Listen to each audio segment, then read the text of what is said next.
Page 121 in the manual, and we're going to basically do the cross beams that are going to go up here at the top. And all you're going to need to do is preloading 3 M3 nuts into each extrusion.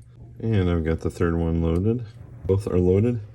And then you're just going to get back to your frame here. You're going to need to remove these cam locks. They should just be able to slip right out. Next, I'm going to set these in with the M3 nuts on the outside.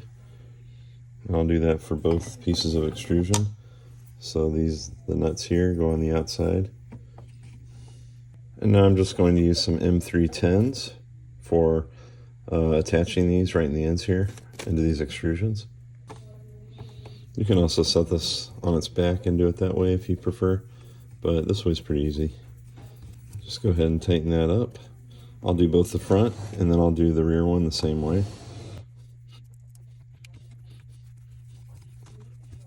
And once that's good and tight, you can do the other side. And then just rotating around and do the back. And it should draw right into there. And the last one here is this corner. Make sure they're nice and snug. And that's going to lock everything into place. Now I'm on page 127 and we're going to be preparing the AB belts components. And this first one is the carriage. And you might have a support on this part. Just remove it if you do. Mine, since I ordered my parts from Boxy Prints, some of these were already taken care of where I didn't have that piece. But you are going to need a couple of M3 nuts here. You're also going to need some heat inserts. So the M3 nuts are just going to go in these top slots here. Just go ahead and press those in. And they should fit in there fairly snug. You may have to push them down a little bit because they do need to sit all the way in so they're lined up with that hole. So I went ahead and pushed mine down. They fit right in. I'll go do the second one. And that one's in as well. Now go ahead and flip it over and you're going to be putting heat inserts here in these two holes. Okay, I've got those set in place. Now I'm just going to carefully push them down. And there you go. It should look like that. And for the next step, you're going to need your 2 of these Maker Beam XL nuts. I'll go ahead and get those out, 2 of them. I'm glad they include an extra because sometimes the quality on these isn't the best. I've had them in the past where they were not threaded. So luckily both of these seem like the threads are in them. And then you also need 2 M3x8 flathead screws. Make sure you get the right ones there. You don't want the button heads.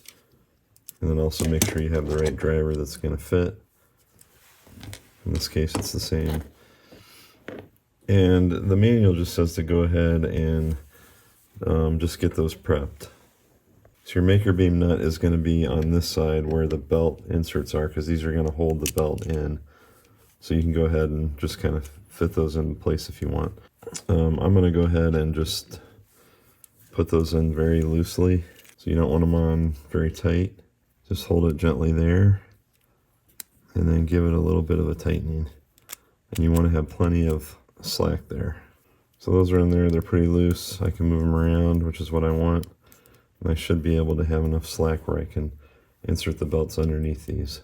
Next up, we're going to get the belt prepared. This is a 3-meter length of Gates belt. If you don't have Gates belts, by the way, I would recommend that you get them because these genuine ones are going to last a lot longer and they're just going to perform better. I've had problems with other belts stretching out. The manual says you need about 1 meter. I would give yourself maybe a little bit longer than that. In theory, you could get 3 different belts with a 3-meter kit. You probably want to have a little bit more slack to work with. And I'm going to just go ahead and use this and measure my belt end to end and then cut it.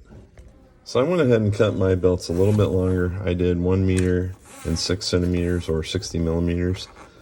After you cut your first one, you can go ahead and check the length on your Voron if you want to make sure it's correct and you have enough length. I'm going to take the belts and make them and cut them exactly equal. So I went ahead and lined up one end and I'm going to line up the other end. Just a great way to make sure that you're going to be able to get equal tension. So now I've got 2 belts that are a little over 1 meter each and I can run my belts. And luckily with the West 3D belt that I got, there's actually enough for one more, so they must have given me a little bit of extra. All right, now to run these belts, we're going to start with the one that's going to go on the top left.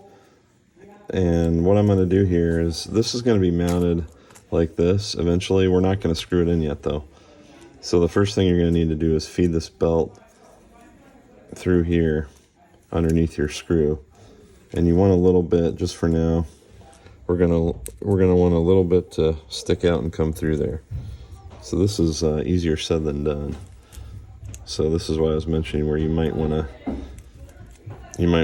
might be easier to remove this nut and then add it later. That's what I've had better success doing that.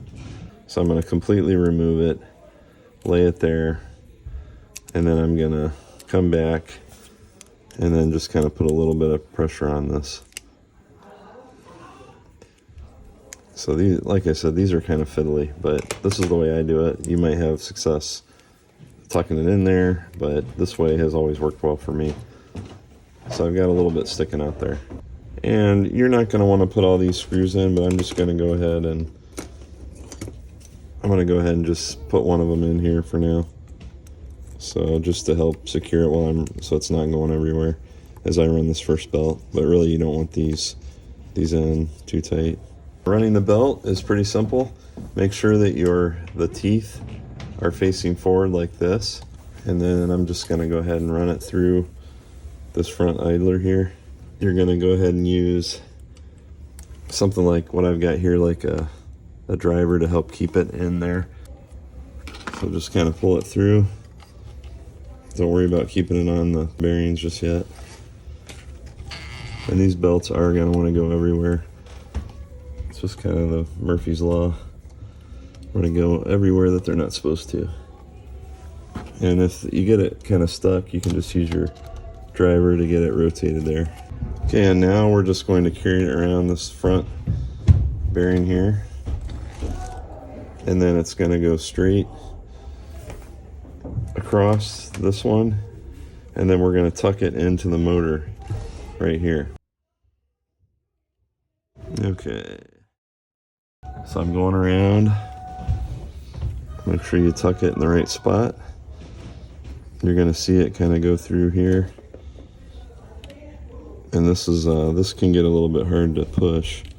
What I found that's easier is to use a pair of pliers. Just kind of feed it through. You can also, sometimes you'll have luck lifting it over, but we're just going to feed it through like that. Hopefully you can see that. So I got most of it through now.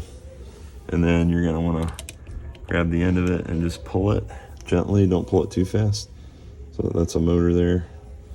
Make sure that you are keeping it lined up on this here and this here. Okay, that's good. So now you can see that it looks like this, and that's how we want it to look. You don't want to go in, you don't want to go behind here. If you go behind here, you're doing it wrong and you're going to have belt problems.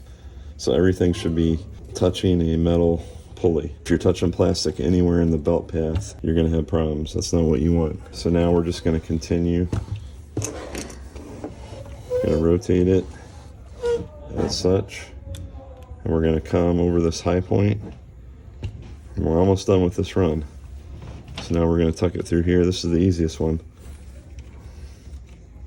Okay, that's pretty good. And now at this point we just need to get it back under the nut here. So that's pretty much how you run the first belt. I'll show the corner here so you can double check. And now I'm going to go ahead and loosen the screw and just feed these back through. And unfortunately, when I was adjusting this, this ended up coming out, but that's all right. They're easy enough because now I've got both belts I can run through. Now I'm going to go ahead and try to insert these again, and I'll do the same thing.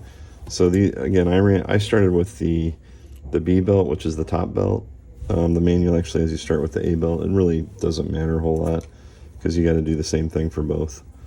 So I'm going to go ahead and just remove these completely. And knowing that it's the B belt, it goes in the top slot.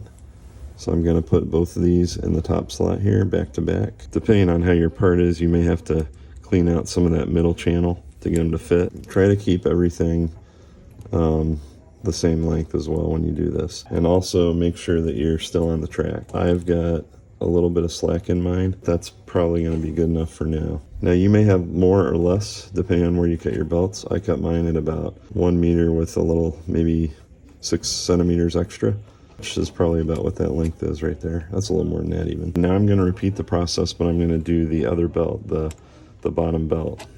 Now you'll notice I don't even have my screws in here yet, and that's totally fine. I'm just going to leave it like that for now because it's easier to run this way. For the A belt, I'm going to do the same thing, but I'm going to insert on the bottom down here. I'll go ahead and slide my belt back in, make sure that the tooth side is facing out like that, and then I'm just going to go ahead and insert in the bottom here. And don't worry about slack right now. It's not a, you just want to keep them from going on top of each other, so you do want to be a little careful. I tighten them up just enough so everything sits where it's supposed to. This one's a little different, so instead of going on the top, we're going to go in the bottom.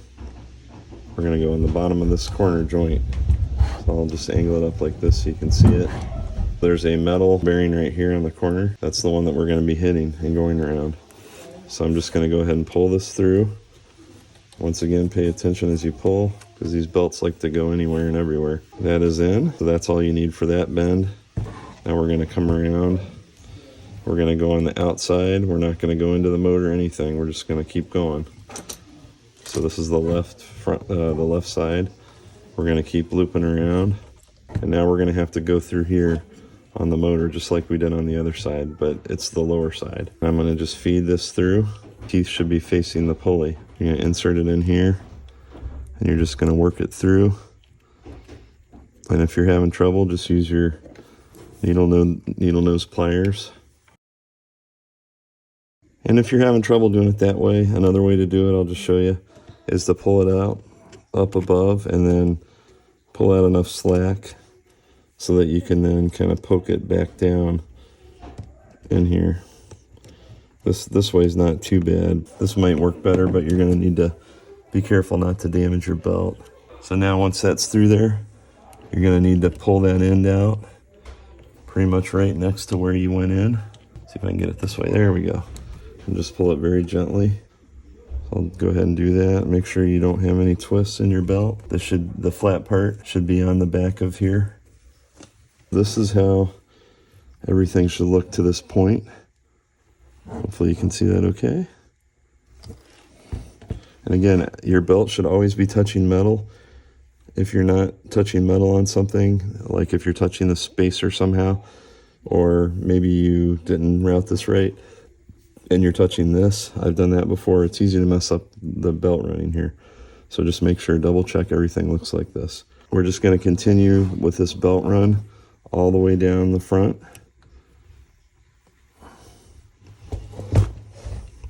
And then we're going to just wrap around the front here.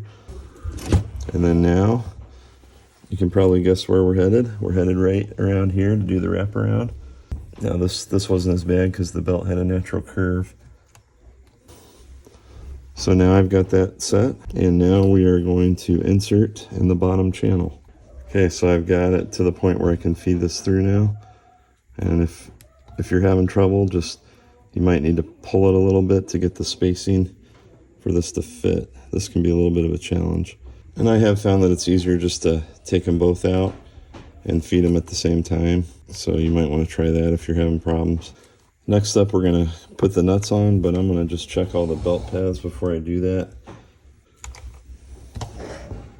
So you don't want anything off the wheel, like if it's a little on the lip of the bearing, that can cause a problem.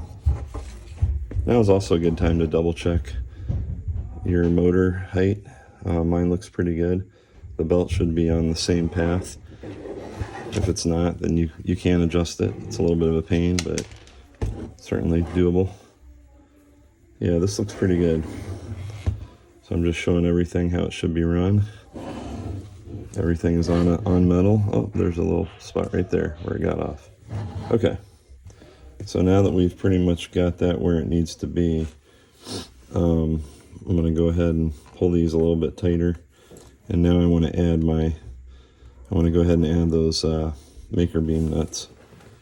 So adding these after the fact, it's probably a little harder than adding it while you're doing it, but I think it's worth it doing it this way. So go ahead and get that nut placed over the screw as best as you can. You should be able to do it, and then come from underneath and just tighten it up. Might be a little hard to do with the bed, depending on where it's positioned and how long your driver is, but I don't think it's that hard. Pretty tighten. Don't tighten it up completely, because we're going to try and pull it a little more and then tension it. I'll do the same thing with this one. It's a little different than what the manual says, but I think that's probably one of the least amount of frustration ways to do it. If you can't add any additional tension, that means your maker beam nuts might be a little too tight, and you might want to just turn the screw a little bit to loosen them. The goal here is to get everything to about the same length and tight, and you know, in terms of the belt teeth. So if you want, you can count them. I'm not going to count them. I'm just going to make sure that they're the same length before I cut them. And we're also going to be able to use these to add additional tension. Sure, these are all the way out and loose, so they both should not be tight. In order to get the right tension, we're going to be using an app on the phone to check the frequency. Now, once you feel like you've got them about as far as you want to go, I wouldn't go too tight. This is about how floppy I'm going to try mine. Next, I'm going to connect it to the rail. And I am not going to cut my belts just yet, because I want to make sure that I can get the tension I need with the tightness that I have it at. But what I am going to do is I'm going to go ahead and tighten these guys down. I think I've got it about where I want. One thing that I would advise you to check, make sure your screws are not going too far on these maker beam nuts, because make sure they're not going past this plastic, because if they do go too far, you're going to end up scratching. Like, let's say you use the wrong screw, you will end up scratching your extrusion. Okay, next up I'm going to be securing these M26s, and I did put a little bit of blue Permatex on here. Just be careful if you're going to use this stuff, because it can eat away the plastic. And don't forget about these recess screws here. And after you get all that done, you should be able to freely move this. It will be a little tighter, obviously. Okay, now I'm going to show how I like to tune my belts. I use an app called Pano Tuner, and I've got it here on an iPad, but it'll run on an iPhone. I think there's also an Android version. But what you want to do is get the microphone end, which is, I believe, where the home button is on my iPad here. And all you're going to do is you're going to center your gantry like this. You're going to push your gantry all the way back, center where your tool head goes. And then you're just going to pluck the inside of this belt right about like this. When you do that, you're going to see a frequency show up on this Pano Tuner. Sometimes I find it easier, to do it on the other side. So not to pluck, but to aim the iPad. So I'm getting consistently around 120. So that is a little bit higher, but I like to do them a little bit higher than maybe the stock, just to allow them to break in a little bit. But what you're going to do is repeat that on both sides. You really want both of your belts to be about the same exact tension. So in my case, they're both around 120. Okay, so I've got mine right around 120. You really want to aim for probably 110, 115 is a little better. That's the manual recommends 110. Now, if you're like me, you might have pulled these a little tight, and you know, I would say if you're between 110 and 120, you're probably fine. I wouldn't go much over that. But if you're like me and you might have pulled these a little too tight, and these are almost all the way loose, then you might want to let a little bit of tension out of this. So loosen these screws, loosen it. You really want to be able to dial that tension in with these knobs. That's ideal. So I've got a little bit of tension on mine, so they're not completely loose. You can see the screw position is probably a little bit more towards the right, or towards the inside. So I still have a lot of ways I could go to tension these. So there's definitely a little bit of an art involved in this, because you don't want this too tight here, because you can't really adjust these easily. But your belts, so the reason I do 120, your belts are going to break in a little bit. They're probably going to stretch a tiny bit, 120 is definitely fine. Anything much over that, though, you risk your belts riding up, and you risk potentially causing damage to your belts as well. Like your belts may not last as long. The other thing that you're going to want to check, you want to make sure that you have the same amount of gap on these corners. And if you don't have that, you can try adjusting the gantry by loosening these. That you might have some luck with that, but what I found is typically you might be better off trying to adjust the tension. More than likely that your tension's off. You should have full clearance to move this on either side as well. So I think things are overall looking pretty good here. At some point, we're also going to be trimming this flush. Once you get your belts good and you know that everything's how you like it, you're going to have to come in here with your scissors and just cut it real good. The reason for that is when we install the tool head, this stuff can't be here. It's going to be in the way. Something else, I show this in one of my other videos, my LGX light install. If you ever have to come back and retension the belts and you've already cut them flush, that's not the end of the world, but you will have to remove these two bars, and you will have to move these front idlers here. You can loosen them and slide them back on the extrusion, and then that'll give you the ability to pull some belt, a little bit more belt through and tension things if you need to. I've had to do that before, mainly when I was switching tool heads because the new tool head mount used a different carriage. Otherwise, you really shouldn't have to ever touch this again unless you're going to be changing the belts or swapping in and out. And I found that belts will, if they're installed properly and they're well tensioned, they're probably going to last you at least 1,000 hours on your machine. And once everything is tensioned down, it's important to lock that tension in and just go ahead and tighten all these motor bolts here. So the only downside to doing that is if you want to change the tension again, you're going to have to loosen them and do the knobs, but you want it staying in place. So just make sure all these are screwed in nice and tight, and that really just locks everything in. So at this point, I'm pretty happy with the tension. I'm going to go ahead and just do an almost flush cut. I'm running a Dragon. If you're running a Revo, you want to try to get as close as you can. A Dragon, I should have a little room because it's a smaller hot end. So I'll just go ahead and I'll pretty much cut it close to flush. Yeah, almost got it in one pass. There we go.